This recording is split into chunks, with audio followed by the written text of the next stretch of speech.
جنات میں مشہور ہے کہ سورۃ الرحمن ہمارے لیے نازل ہے، یہ ہماری سورت ہے۔ تو ایک جن کو میں نے کہا کہ آپ اس پر ایمان رکھتے ہیں؟ اس نے کہا ہاں۔ تو میں نے کہا پھر سورہ رحمان کے واسطے چلے جاؤ۔ ٹھیک ہے، وہ ابھی چلا گیا اور اس مریض کو معاف کر دیا۔ لا الہ۔ مولانا انور شاہ صاحب نے بھی لکھا ہے کہ ایک شخص کشمیر میں ایک خاتون پر جن آتا تھا اور بہت تنگ کرتا تھا۔ حضرت شاہ صاحب کی خدمت میں آیا ہو، آپ نے اس جن کو خط لکھا کہ میں نے سنا ہے کہ آپ مسلمان ہیں اور حدیث رسول ہے کہ مسلمان کی زبان اور ہاتھوں سے مسلمان کو تکلیف نہیں پہنچنا چاہیے۔ تو اس نے بھی وعدہ کیا کہ اس حدیث کی وجہ سے آئندہ میں کبھی نہیں آؤں گا اور نہ تنگ کروں گا۔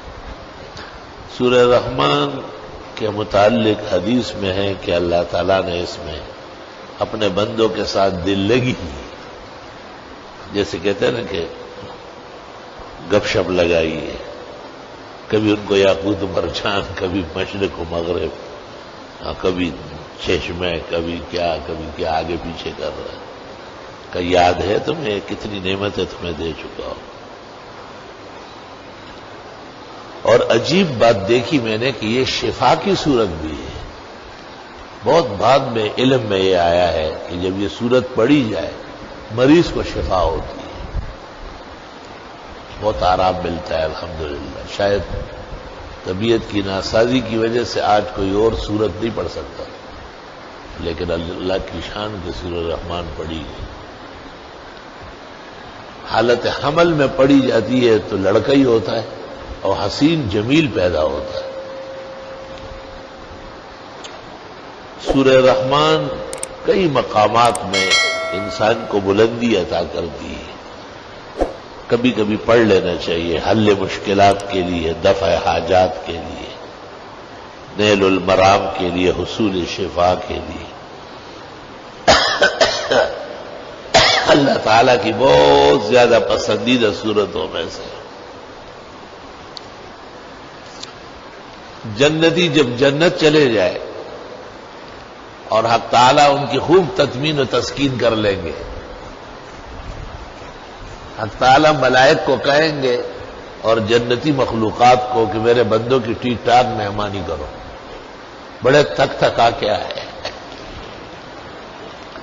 کہاں سے نکل کے آئے، کتنے ہزار سال مٹی سے نکل کے آئے، میدان حشر و نشر کے جھٹکے کھائے، پولیس رات کے خوف زدہ رہے، اب ان کو میری مہمانی دکھاؤ۔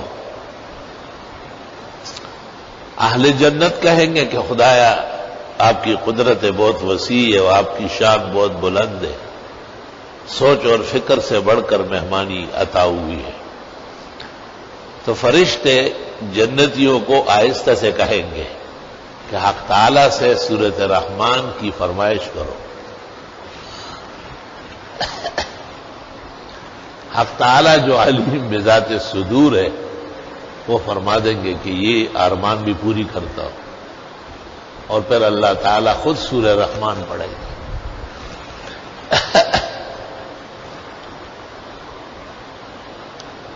تمام جنتوں میں اور سماوات میں، کائنات میں حق تعالیٰ کی آواز اپنی شان الوہیت، شوکت خداوندی کے ساتھ، جل جلالہ، عم نوالہ، عز شانہ، عظم برہانہ، لا الہ الا اللہ هو احد صمد لم یلد ولم یولد ولم یکن لہ کفوا احد۔